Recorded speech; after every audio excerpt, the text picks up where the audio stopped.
बहनों भाइयों नमस्कार। प्राचीन काल से हमारा समाज गौरवपूर्ण रहा है। बहनों भाइयों, आज आपको उस इतिहास से अवगत कराता हूँ। कृपया ध्यान से सुने और इस चैनल को सब्सक्राइब कर लें। तैमूर के आक्रमण के समय जब दिल्ली सल्तनत की जड़ें हिलीं तो बिंद सतपड़ा की गोद में एक स्थानीय राज्य गढ़ा राज्य की आधारशिला रखी गई। गौड़ों द्वारा स्थापित यह राज्य एक शताब्दी के बाद जब दिल्ली के तख्त पर अंतिम सुल्तान इब्राहिम लोधी विराजमान था, तब संग्राम शाह के पराक्रम से अपनी कीर्ति के चरम बिंदु पर पहुंचा हुआ था। संग्राम शाह 1510 ईस्वी से 1543 ईस्वी तक अपनी कीर्ति पताका से गढ़ा राज्य को काफ़ी शक्तिशाली बना चुके थे। उनसे पहले गढ़ा राज्य के संस्थापक यादुराय 14वीं शताब्दी से लेकर कुछ अज्ञात शासकों के उत्तराधिकार के साथ खरजी सन 1440 से सन 1460 ईस्वी तक आए और बाद में इसके शासक गोरक्षदास सन 1460 से 1480 तक रहे और सुखनदास 1480 से 1500 ईस्वी तक। तदुपरांत अर्जुनदास 1500 ईस्वी से 1510 ईस्वी तक इसके शासक हुए। आमहड़ दास अपनी दास परंपरा को तोड़कर पहले शाह यानी संग्राम शाह बने। गौड़ जनजाति के शासक लंबे समय तक अपनी दास परंपरा से जुड़े रहे, लेकिन संग्राम शाह के आते आते वे शक्तिशाली हो चुके थे और उन्होंने अपना दासत्व का लबादा उतार फेंका था। संग्राम शाह के पुत्र दलपत शाह ने सन 1543 से 1550 तक ही शासन किया था। उन्होंने अपनी राजधानी गढ़ा से स्थानांतरित करके सिंगौरगढ़ कर दी थी। दलपत शाह की 1550 ईस्वी में मृत्यु हो गई और उनकी विधवा रानी दुर्गावती ने उनके अवयस्क पुत्र वीर नारायण की संरक्षिका के रूप में 1550 ईस्वी से 1564 ईस्वी तक राज्य किया।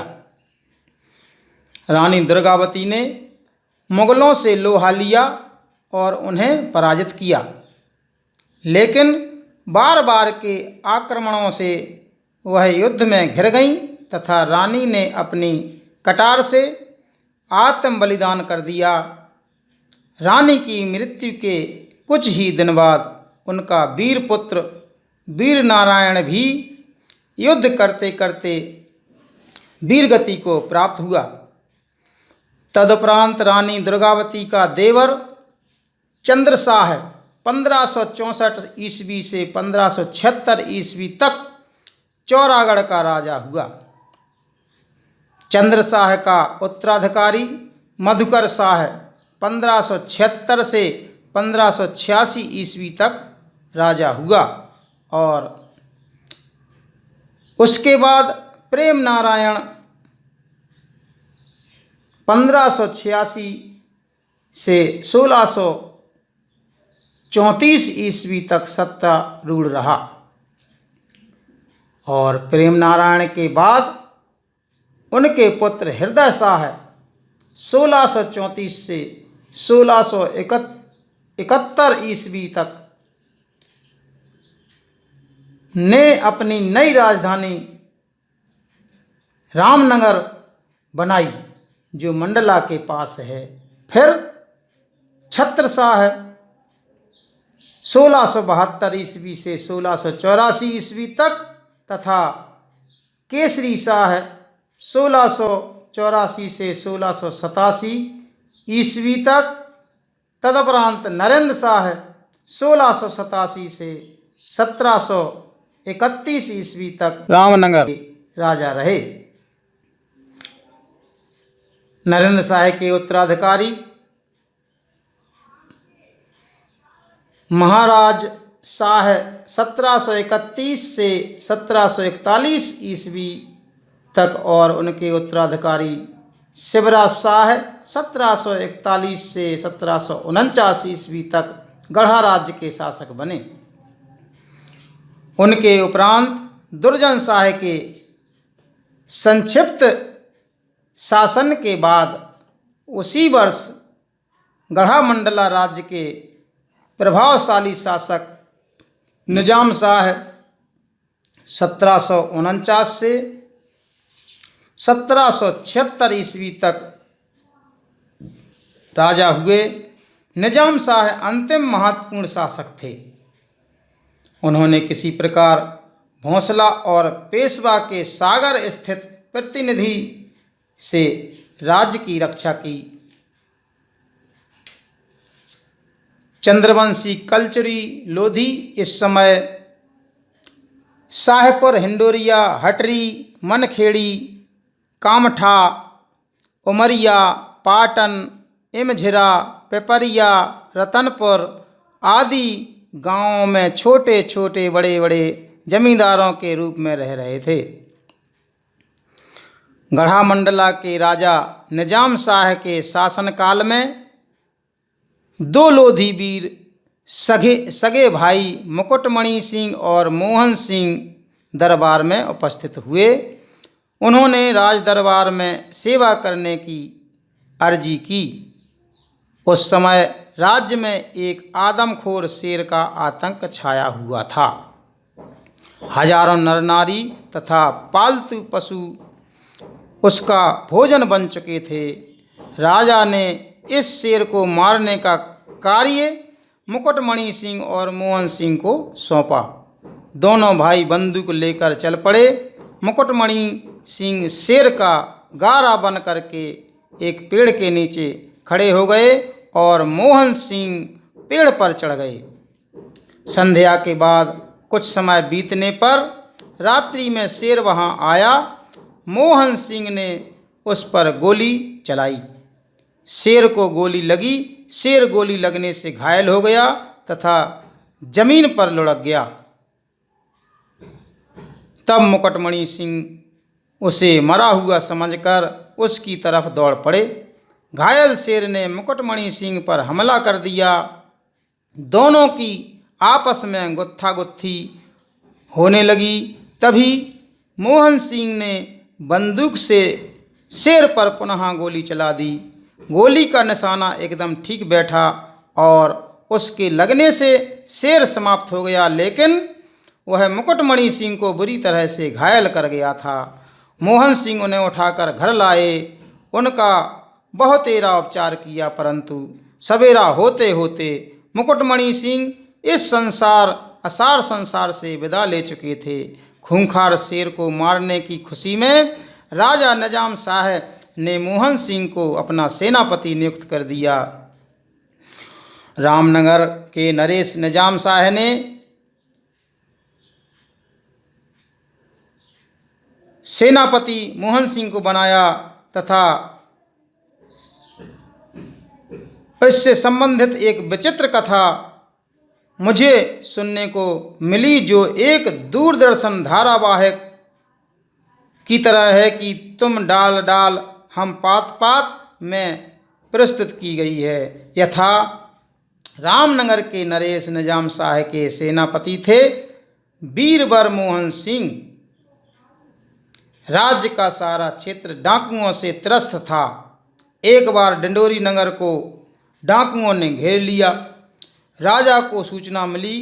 राजा ने तुरंत मोहन सिंह को उनके दमन का आदेश दिया। तब रामनगर से डिंडोरी 35 कोस का रास्ता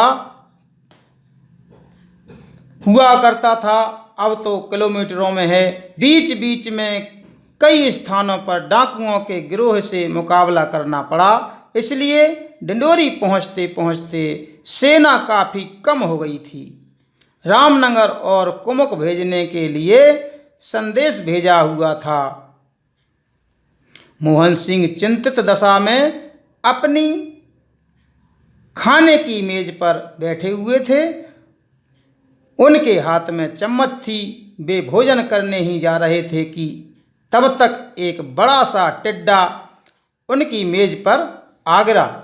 वे उसे मारकर फेंकना चाहते थे कि उन्हें टिड्डे की आंखों में दया की भीख मांगने जैसा चित्र दिखाई दिया और उन्होंने उसको मारने की बजाय उसके सामने चम्मच से चावल का एक कौर रख दिया। कुछ असावधानी में उनकी चम्मच टिड्डे से छू गई और देखते ही देखते टिड्डा भड़कीले कपड़े पहनकर सुंदर मनुष्य के रूप में परिवर्तित हो गया। मोहन सिंह को बड़ा आश्चर्य हुआ, लेकिन वह उस मनुष्य ने हाथ जोड़कर विनती करते हुए उनका बहुत बहुत एहसान माना। उसने मोहन सिंह को बतलाया कि वह एक जादूगर है, जिसे दूसरे जादूगर ने टिड्डा बनाकर आपकी मेज पर फेंक दिया था। वह मेरा प्रतिद्वंदी है और मेरा अंत चाहता है, लेकिन आपने मेरी जान बचाई है। मैं आपका एहसानमंद हूँ तथा आपकी कोई भी आज्ञा शिरोधार्य करने के लिए कृत संकल्पित हूँ, इसलिए आप मेरे लिए कोई भी आदेश करें, मैं उसे पूरा करूँगा। तब मोहन सिंह को उस समय एक ही चिंता सता रही थी कि किस प्रकार और कुमुक आए तथा डाकुओं का दमन किया जा सके, और उन्होंने अपनी बात उसे बतला दी। इतना बतलाना था कि कमरे की खिड़कियों से शोर ही शोर सुनाई देने लगा। हर ओर सैनिक ही सैनिक दिखाई पड़ने लगे, जो हथियार लिए पैदल या घोड़ों पर सवार होकर डाकुओं के ठिकानों की ओर दौड़े चले जा रहे हैं। अनगिनत पैदल और घुड़सवार सैनिकों को देखकर मोहन सिंह का हौसला कई गुना बढ़ गया और वे भी उस बढ़ते हुए शोर और सैनिकों की भीड़ में अपने घोड़े से सैनिक लेकर शामिल हो गए। यह करिश्मा डाकुओं ने भी देखा और एक बड़ी हथियारबंद सेना को अपनी ओर आता देखकर उनके पैर उखड़ गए तथा वे भाग खड़े हुए। मोहन सिंह के सैनिकों ने उन्हें भागते देखा और फिर क्या था, उनका पीछा किया तथा एक एक को मार गिराया और उनके ठिकानों को आग लगा दी। आग की लपटें ज्यों-ज्यों बढ़ती जाती थीं, कृत्रिम शोर कम होता गया और एकाएक रुक गया। वह सुंदर मनुष्य मोहन सिंह से अब जाने की आज्ञा मांग रहा था। मोहन सिंह ने उसे धन्यवाद देते हुए जाने की आज्ञा दे दी। इस विजय का समाचार सुनकर रामनगर नरेश बहुत प्रसन्न हुए और उन्होंने अपने राज्य का मुकुटपुर इलाका मोहन सिंह को इनाम में दे दिया तथा निवेदन किया कि आप हमारे सेनापति पद का त्याग न करें, जिसे उन्होंने मान लिया। मोहन सिंह के पुत्र गज सिंह का राज्याभिषेक कर दिया गया। गज सिंह ने पौराणिक तीर्थ स्थली रामपुरी को अपनी राजधानी बनाया तथा वहाँ पर गढ़ का निर्माण कराया और रामपुरी का नाम बदलकर रामगढ़ कर दिया। इस प्रकार से रामगढ़ नाम पड़ा। गढ़ा मंडला नरेश निजाम शाह के बाद 8 वर्षों में 3 शासक हुए। महिपाल शाह 1776 ईस्वी में, नरसिंह शाह 1776 से 1780 ईस्वी तक, सुमेर शाह 1780 से 1782 ईस्वी तक और पुनः नरसिंह शाह 1782 से 1784 ईस्वी तक राज्य का इस समय तक अत्यधिक कमजोर राज्य किया तथा राज्य धीरे धीरे अत्यधिक कमजोर पड़ गया, जिसके अंतिम शासक राजा शंकर शाह हुए और उन्होंने सन 1784 से 1857 ईस्वी की प्रथम स्वाधीनता संग्राम की क्रांति तक का राज शासन किया। वे 1857 ईस्वी की क्रांति के एक महान सैनिक थे। उन्हें 14 सितंबर 1857 को बंदी बनाया गया और उनके ज्येष्ठ पुत्र रघुनाथ शाह समेत अन्य 14 व्यक्तियों के साथ फर्जी मुकदमा चलाकर तोप के मुँह से बंधवाकर अंग्रेजों ने उड़वा दिया था। आगे आप सुने रामपुरी से रामगढ़ नाम कैसे पड़ा। आपने सुना गज सिंह के द्वारा यह रामगढ़ नाम रखा गया और गज सिंह रामगढ़ के नरेश बने। आइए रामगढ़ के लोधी राजवंश पर एक नज़र डालें, जो बहुत आवश्यक है। रामगढ़ नरेश गज सिंह ने 1760 ईस्वी में सत्ता संभाली और नए राज्य का संगठन किया। उन्होंने अपने पूर्वजों का राज बांधवगढ़ रीवा भी बाहुकौशल से अपने राज्य में मिलाने का प्रयास किया और उसमें उन्हें आंशिक सफलता भी मिली और रीवा राज्य का सुहागपुर परगना उन्होंने अपने राज्य में मिला लिया। राजा गज सिंह ने राज्य की सीमाओं का खूब विस्तार किया। उनके समय में राज्य का क्षेत्रफल 4000 वर्ग मील था तथा राज्य पश्चिम में मैहर से लेकर पूर्व में अमरकंटक तक फैला हुआ था, जिसमें कुल मिलाकर 54 परगना थे। राज्य व्यवस्था बहुत अच्छी थी तथा राज्य की जनता प्रसन्न और खुशहाल थी। डाकुओं का आतंक एकदम समाप्त हो गया था। रामगढ़ का किला बहुत मजबूत था। गज सिंह ने 1782 ईस्वी तक राज्य का शासन किया और अपनी मृत्यु के समय अपने उत्तराधिकारी अपने ज्येष्ठ पुत्र को एक व्यवस्थित और शक्तिशाली राज्य छोड़ा था, जिसे उनके ज्येष्ठ पुत्र भूपाल सिंह ने सन 1782 में आसीन होने के साथ और अधिक सुदृढ़ किया तथा जनता की सुविधाएं बढ़ाईं। उन्होंने सन 1802 तक अपनी बहुमुखी प्रतिभा और क्षमता के साथ राज्य का संचालन किया। उनकी मृत्यु के उपरांत उनके एकमात्र पुत्र हेमराज सिंह सन 1802 में राजा हुए। कुछ लेखक हेमराज सिंह को भूपाल सिंह के कनिष्ठ भ्राता रणजोर सिंह का पुत्र बताते हैं। हेमराज सिंह ने सन 1824 तक राज्य का शासन अपनी संपूर्ण योग्यता और क्षमता के साथ बड़े सुंदर ढंग से संभाला। 1824 ईस्वी में उनकी मृत्यु के उपरांत उनके पुत्र लक्ष्मण सिंह रामगढ़ के राजा हुए और उन्होंने 1851 ईस्वी तक राज्य का सफलतापूर्वक शासन किया। सन 1851 में उनकी मृत्यु के उपरांत उनके पुत्र विक्रमादित्य सिंह इनके उत्तराधिकारी बने तथा राजा हुए, जिनका राज्य 1854-55 ईस्वी में इनको कम आयु का बताकर अंग्रेजों ने कोर्ट ऑफ बॉर्डर्स के अंतर्गत अपने अधीन कर लिया तथा रामगढ़ में तहसीलदार नियुक्त कर दिया। वीरांगना रानी अवंतीबाई रामगढ़ के राजा विक्रमादित्य सिंह को ब्याही थी, जो प्रथम स्वाधीनता संग्राम की अद्वितीय सेनानी थीं, जिन्होंने मध्य भारत की क्रांति का नेतृत्व किया था। वे 20 मार्च 1858 को शहीद हुई थीं। नर्मदा घाटी की महान पौराणिक, ऐतिहासिक, भूगोलिक, सांस्कृतिक और राजनीतिक पृष्ठभूमि के उपरांत अब विंध्य परिसर की इस महान सेनानी, अमर शहीद वीरांगना तथा विद्योत्तमा रानी अवंतीबाई की कथा विस्तार से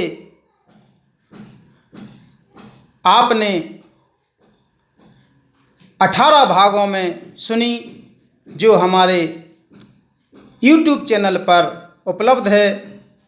चिरस्मरणीय महारानी अवंतीबाई अमर रहें, अमर रहें, अमर रहें। बहुत बहुत धन्यवाद। आप सभी भाइयों से हमारा विशेष अनुरोध है कि अपने इतिहास को ज़रूर सुनें, पढ़ें और सभी को अवगत कराएं। हमारा आपसे बारंबार निवेदन है और हमारे इस चैनल को सब्सक्राइब ज़रूर करें, जिससे सारी विस्तार की कथाएं आपको मिलती रहें। बहुत बहुत धन्यवाद। नमस्कार।